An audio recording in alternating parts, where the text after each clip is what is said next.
नमस्कार दोस्तों आज हम बात करने वाले हैं महाराष्ट्र सेट एग्जाम के कट ऑफ के बारे में। दोस्तों इस वीडियो में हम 2019 से लेकर 2021 तक जो महाराष्ट्र में सेट एग्जाम हुए थे उसके कट ऑफ को देखेंगे और उसके माध्यम से यह समझने का प्रयास करेंगे कि अभी 2023 में जो एग्जाम हुए हैं उसके मेरिट क्या रहने वाली है। दोस्तों यहाँ पर 2022 लिखा गया है, परंतु यह 22 इसलिए लिखा गया है क्योंकि यह जो पेपर है वह 2022 में होने वाला था, परंतु 2022 का पेपर 2022 में न होकर यह 2023 में हुआ है, तो इसलिए यहाँ पर 2022 लिखा है, परंतु आपको इसे 2023 समझना है। तो दोस्तों यहाँ पर आप देख सकते हो कि यहाँ पर 2019 का मेरिट दिया गया है कैटेगरी के अनुसार। 2020 में क्या मेरिट रहे हैं यहाँ पर दिया गया है और 2021 का जो मेरिट है वह यहाँ पर दिया गया है। दोस्तों यहाँ पर 2022 का मेरिट दिया गया है कि कितने प्रतिशत पे यह मेरिट बन सकता है। दोस्तों यह जो मेरिट है यह संभावित मेरिट है और इसमें दोस्तों इस अंक में आने वाले विद्यार्थी जो है उनका पास होने की जो संभावना है वो 50-50 रहेगी।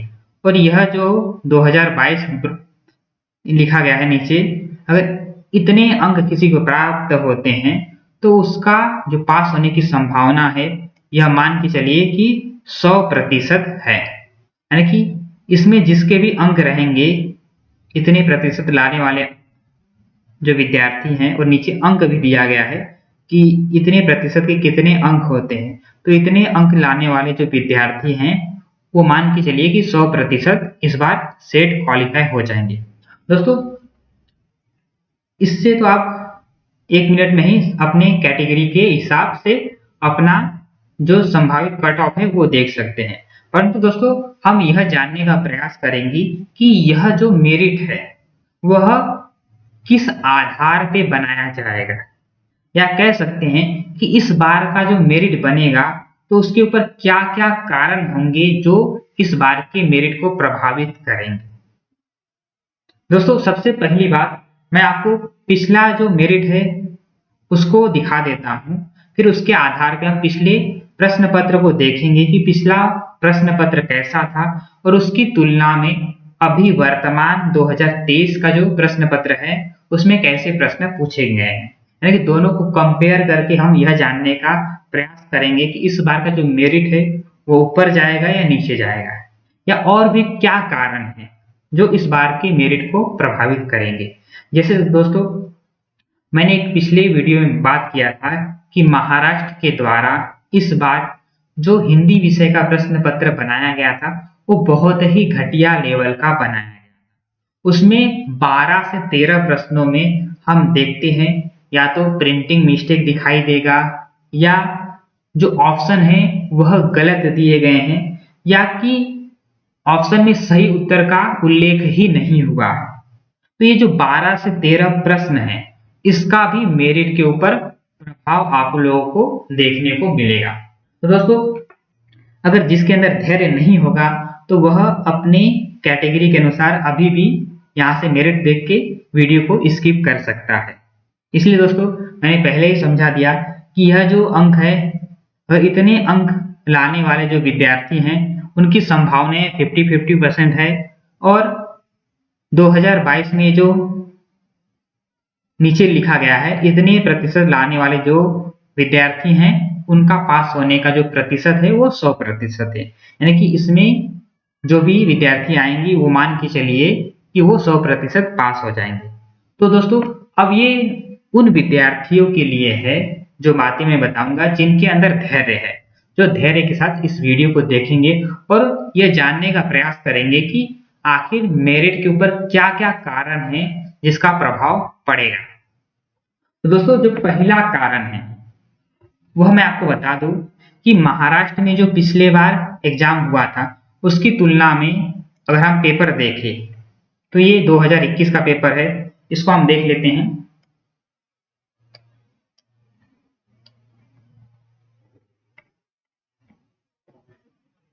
दोस्तों प्रश्नों के ऊपर बात नहीं करेंगे, केवल प्रश्न का जो लेवल है उसके ऊपर बात करेंगे, क्योंकि 2021 के प्रश्न पत्रों को हमने सॉल्व किया है स्पष्टीकरण के साथ। अगर आपने उस वीडियो को नहीं देखा है तो हमारे चैनल पे एक वीडियो प्लेलिस्ट बनाया है, MH हिंदी सेट एग्जाम, यानी कि महाराष्ट्र सेट एग्जाम के नाम से हमने एक प्लेलिस्ट बनाया है। उनमें हमने 2017 से लेकर 2023 तक जो प्रश्न पत्र हुए हैं उनका स्पष्टीकरण के साथ उत्तर बताया है। अगर आपने उस वीडियो को नहीं देखा है तो जाके उस वीडियो को देख सकते हैं। हम केवल यहाँ पर प्रश्न के लेवल की बात करेंगे। तो दोस्तों यह 2021 का पेपर है। अगर इसमें आप देखो तो अधिकांशतः जो प्रश्न थे उसका जो लेवल है वह काफी इजी था। जैसे कि अगर आप देखें तो कामायनी में जो कीड़ा सर्ग है उसमें नयन महोत्सव की प्रतीक किसे बताया गया है, या भरत मुनि के अनुसार जो गर्भ संधि है उसका अंग नहीं है, क्रोचे की परिभाषा को लेकर कोई प्रश्न है, तो अभिधा को लेकर प्रश्न है, फिर ध्वनि को लेकर प्रश्न है, फिर कार्ल मार्क्स के द्वंद्ववाद पर किसके विचारों का प्रभाव है, इस तरह से कुछ प्रश्न हैं। यानी कि कहने का तात्पर्य यह है दोस्तों कि प्रश्न का जो लेवल है आप देख सकते हो कि काफी इजी है। यहाँ पर बंगदूत पत्रिका का प्रकाशन वर्ष पूछा गया है, या जो हिंदी साहित्य का इतिहास ग्रंथ है अंग्रेजी में इसका लेखक कौन है, या संप्रेषण सिद्धांत के बारे में कुछ पूछा गया है। यानी कि कह सकते हैं कि यहाँ पर आप देखो तो वन लाइनर यानी कि एक शब्द वाले उत्तर आपको अधिकांश मिलेंगे और प्रश्न ही आपको काफी छोटे दिखाई देंगे। आप देख सकते हो यहाँ पर प्रश्न पत्र पूरा दिखाया गया है। तो यहाँ जो प्रश्न पत्र है दोस्तों पिछला वाला वो काफी इस बार की तुलना में थोड़ा आपको आसान दिखाई देगा। वही दोस्तों अगर हम 2022 की बात करें यानी कि 2023 की बात करें तो इस बार का जो प्रश्न पत्र है आप देख सकते हो, इसे हमने सॉल्व करके भी दिखाया है। दोस्तों इसमें अगर देखें तो जो प्रश्न पूछे गए हैं वो पिछली बार की तुलना में थोड़े से कठिन प्रश्न इस बार पूछे गए हैं। इसके ऊपर मैंने काफी डिटेल में वीडियो बनाया है तो उसे आप देख सकते हो। और अगर अब तक आपने अपना आंसर की नहीं देखा है तो हमने 100 प्रश्नों को सॉल्व किया है स्पष्टीकरण के साथ और सही आंसर बताने का प्रयास किया है, तो उस वीडियो को आप देख सकते हो। उसका लिंक जो है वो इसी वीडियो के नीचे डिस्क्रिप्शन बॉक्स में दे दिया जाएगा। तो आप देख सकते हो दोस्तों यहाँ पर दोस्तों जो थोड़े बड़े प्रश्न हैं, जैसे कि राम की शक्ति पूजा के अनुसार साधु साधु साधक धीर धन धर्म धन्य धन्य राम पंक्ति किसका कथन है। यानी कि एक पंक्ति पूछा गया और ये कहा गया कि यह कथन किसका है। उसी प्रकार से एक पंक्ति यहाँ भी पूछा गया है। तो इस प्रकार से अगर देखें तो इस बार थोड़े डीप में प्रश्न पूछे गए हैं पिछली बार की तुलना में, तो यह भी एक कारण है जो कि इस बार के मेरिट को प्रभावित करेगा। और दूसरा कारण यानी पहला कारण जो मैंने आपको बताए थे कि इस बार महाराष्ट्र सेट एग्जाम में जो 12 प्रश्न या तो उसमें प्रिंटिंग मिस्टेक है, या तो ऑप्शन गलत दिए गए हैं, या तो सही उत्तर का ऑप्शन दिए ही नहीं गए हैं, तो वह घटक भी इस बार इस मेरिट को प्रभावित करेगा। तो दोस्तों 2020 में जो एग्जाम हुआ था उसके मेरिट जो है वो काफी नीचे रहे थे। इसका एक कारण यह है दोस्तों कि यह एग्जाम कोरोना काल में हुआ था और कोरोना काल में आप लोग जानते होंगे कि विद्यार्थी जो थे वो घर पे थे, वो कॉलेज में महाविद्यालय लाइब्रेरी की सुविधाओं का लाभ नहीं उठा पाए थे। इसलिए यह जो मेरिट बना था इसके जो अंक है दोस्तों वो काफी कम दिखाई देंगे आपको। तो आप देख सकते हो 2022 में ओपन का मेरिट बना था 51.33, ईडब्ल्यूएस का बना था केवल 38%, यानी कि 2020 में केवल 38% लाने वाले विद्यार्थी ईडब्ल्यूएस में पास हो गए थे। ओबीसी में 38.67, एससी में 36%, एसटी में 39.33% और इन कैटेगरी में कोई भी विद्यार्थी क्वालिफाई नहीं हुए थे, इसलिए यहाँ पर 0 लिखा गया है। और एनटीसी एनसीएल में 46% पे मेरिट बना था। तो दोस्तों यह जो 2022 का मेरिट है, यह इस बार कोई प्रभाव नहीं डालेगा, क्योंकि यह जो पेपर हुआ था वह कोरोना काल में हुआ था, इसलिए इसका प्रभाव हमें इस बार के मेरिट पे दिखाई नहीं देगा। हमें देखना है 2019 और 2021। तो दोस्तों यहाँ पर वर्ष दिया गया है, यहाँ पर कैटेगरी वाइज आपको अंक दिए गए हैं। जैसे कि अगर ओपन कैटेगरी की बात करें दोस्तों, तो 2019 में ओपन का मेरिट बना था 53.33% और 2021 में 54%। यानी दोस्तों अगर देखें तो ओपन कैटेगरी में 2019 और 2021 में बहुत ज्यादा अंतर नहीं है, केवल 0.67% का ही अंतर आपको दिखाई देगा। तो वही दोस्तों अगर 2022 की बात करें तो यह अंतर आपको बहुत ज्यादा इस बार भी दिखाई नहीं देगा। दोस्तों एक और कारण है जो कि इस बार का जो मेरिट है हिंदी का, वह थोड़े से 1 या 2% बढ़ सकते हैं। वह कारण दोस्तों फर्स्ट पेपर है, क्योंकि बहुत से विद्यार्थियों के द्वारा कमेंट के द्वारा या फोन कॉल के द्वारा यह बताया गया कि पिछली बार की तुलना में इस बार का जो फर्स्ट पेपर है, यानी कि जो जनरल पेपर सामान्य पेपर होता है, वह थोड़े आसान थे। इस कारण इस बार फर्स्ट पेपर में विद्यार्थियों को अच्छे अंक मिले हैं, तो यह भी मेरिट के ऊपर थोड़ा प्रभाव डाल सकता है और मेरिट जो है वो 1 से 2% आगे बढ़ सकता है।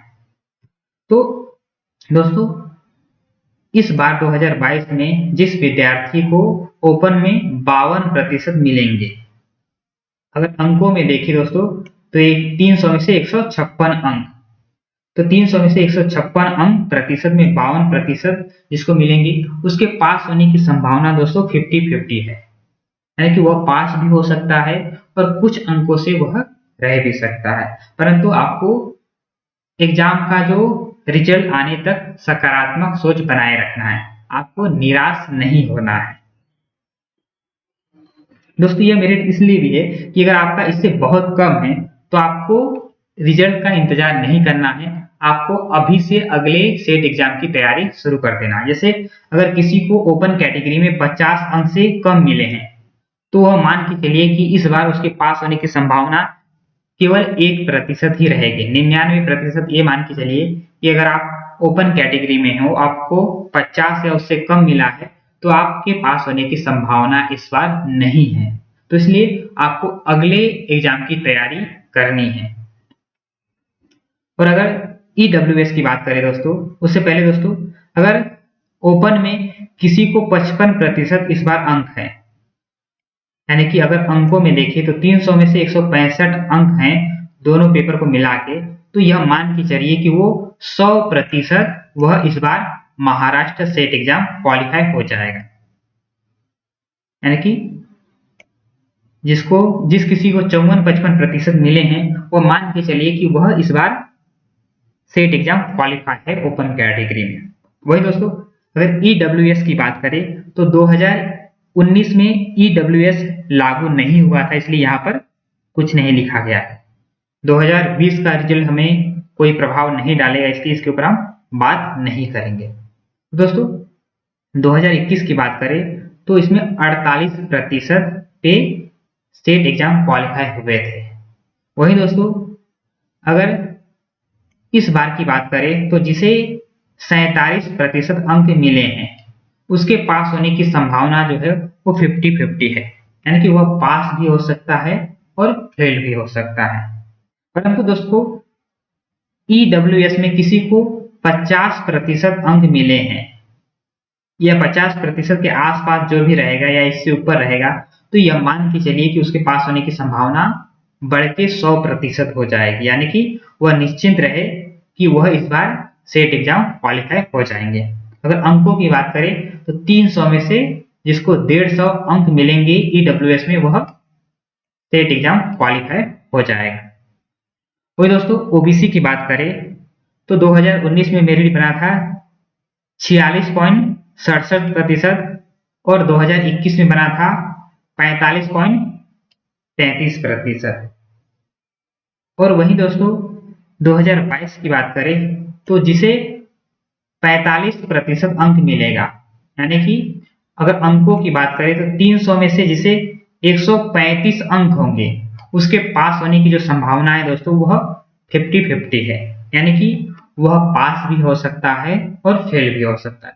वहीं दोस्तों अगर ओबीसी में अगर बात करें तो इस बार जिसे 48% अंक मिलेंगे वह यह मान के चलिए कि उसका पास होने की संभावना जो है वो 100% है, यानी कि 100% मान के चलिए कि 48% लाने वाले अंकों में बात करें तो 300 में से 144 अंक लाने वाले विद्यार्थी पास हो जाएंगे। परंतु दोस्तों 135 या उसके आसपास लाने वाले विद्यार्थी को निराश नहीं होना है, क्योंकि यह हम एक संभावित कट ऑफ बता रहे हैं।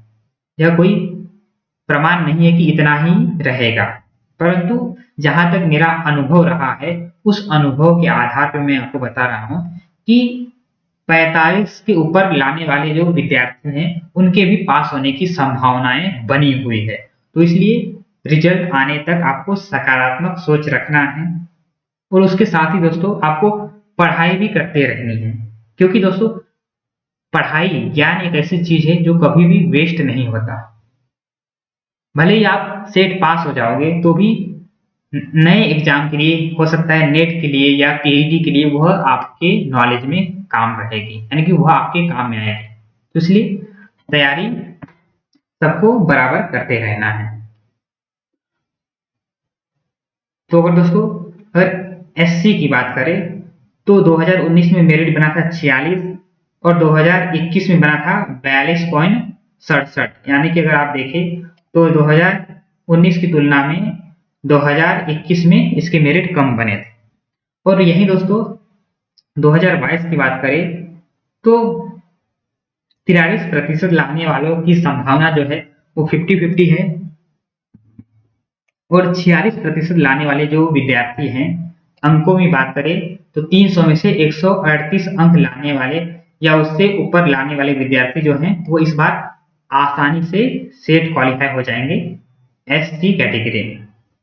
तो दोस्तों एसटी की बात करें तो 2019 में 45.33, 2021 में 42% और इस बार भी जो 42% लाएगा यानी कि अंकों में 126 अंक लाएगा उसके पास होने की संभावना खत्म नहीं हुई है, उसके पास होने की संभावना 50-50 है। और दोस्तों अगर आप 44% लाते हैं या उससे ऊपर हैं तो ये मान के चलिए कि इस बार आप महाराष्ट्र से सेट एग्जाम क्वालिफाई कर जाएंगे। दोस्तों यहाँ पर एसबीसी दिया गया है, तो अगर इसकी बात करें दोस्तों तो यहाँ पर 2019 में 48%, 2021 में 44.67% और वहीं दोस्तों 2022 की बात करें तो 42% लाने वाले विद्यार्थी, यानी कि अंकों में बात करें तो दोनों पेपर का मिला के 300 में से 126 अंक लाने वाले विद्यार्थी, इनकी संभावनाएं 50-50 है। और वही दोस्तों जिसे 44% मिलेगा यानी कि 132 अंक मिलेंगे उसके पास होने की संभावनाएं 100% है। वही दोस्तों अगर डीटीए की बात करें या एनटीबी, एनटीसी, एनटीडी की बात करें तो यहाँ पर उनके भी कट ऑफ दिए गए हैं, आप देख सकते हो। डीटीए की बात करें तो 2019 में 42%, 2021 में 46% के आसपास और वहीं 2022 की बात करें तो 44% के आसपास इसका मेरिट बनेगा। और अगर किसी को 47% या उससे ऊपर है तो यह मान के चलिए कि वह अभी से जश्न मनाना शुरू कर सकता है, क्योंकि वह 100% पास हो जाएगा। वहीं एनटीबी की बात करें तो 2019 में 42%, 2021 में 47.33% और 2022 की बात करें तो जिसे 43% मिलेगा उसके चांस 50-50 है और जिसे 47% के आसपास रहेगा उसके पास होने की संभावना जो है वो 100% है। वही एनटीसी की बात करें तो 2019 में मेरिट था 42.67, 2021 में 42.33 और 2022 में बात करें तो इसका जो फाइनल मेरिट है वह 43% लाने वाले 50-50 और 46% लाने वाले जो विद्यार्थी हैं वह विद्यार्थी 100% पास हो जाएंगे। वहीं दोस्तों NTD की बात करें तो यहाँ पर 2019 में 42.67%, 2021 में 42% और 2021 में 41% लाने वाले विद्यार्थी जो हैं वह 50-50 और 43% लाने वाले विद्यार्थी जो हैं वह 100% पास हो जाएंगे। दोस्तों यह मान के चलिए कि अगर आपका जो मेरिट है यानी कि आपके जो अंक प्राप्त हुए हैं 52% से लेकर 55% के बीच में हैं तो भी आपको निराश नहीं होना है, आपके पास होने की संभावनाएं बची हुई है। परंतु दोस्तों अगर आपका जो मेरिट है वह इससे नीचे गया है तो कह सकते हैं कि फिर आप राम भरोसे हैं, फिर पास होने की संभावना जो है वो खत्म नहीं हुई है परंतु बहुत कम है। जैसे कि किसी को अगर मान लीजिए यहाँ पर 46% मिला है EWS में तो उसकी संभावनाएं जो है दोस्तों वो खत्म नहीं हुई है परंतु कह सकते हैं कि केवल 20 या 30% ही है। उसी प्रकार अगर किसी को ओपन में 50 या 51% मिले हैं तो ये मान के चलिए कि उसकी संभावना जो है वो खत्म नहीं हुई परंतु उसकी संभावना कम है। दोस्तों हमने 2019, 20, 21 के माध्यम से यह बताने का प्रयास किया था कि 2022 में क्या मेरिट रहने वाला है।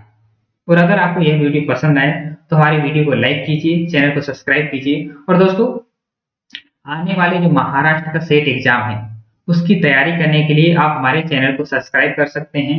हमारे चैनल पे 2017 से लेकर 2023 तक जो एग्जाम हुए हैं उनका विश्लेषण के साथ क्वेश्चन पेपर उपलब्ध है, उन्हें देखकर आप अपनी तैयारी कर सकते हैं। उसके अलावा भाषा विज्ञान, हिंदी साहित्य का इतिहास, कवियों क्या परिचय, इनके ऊपर भी बहुत से वीडियो उपलब्ध हैं तो उन्हें भी देखकर अपना अध्ययन कार्य कर सकते हैं। धन्यवाद।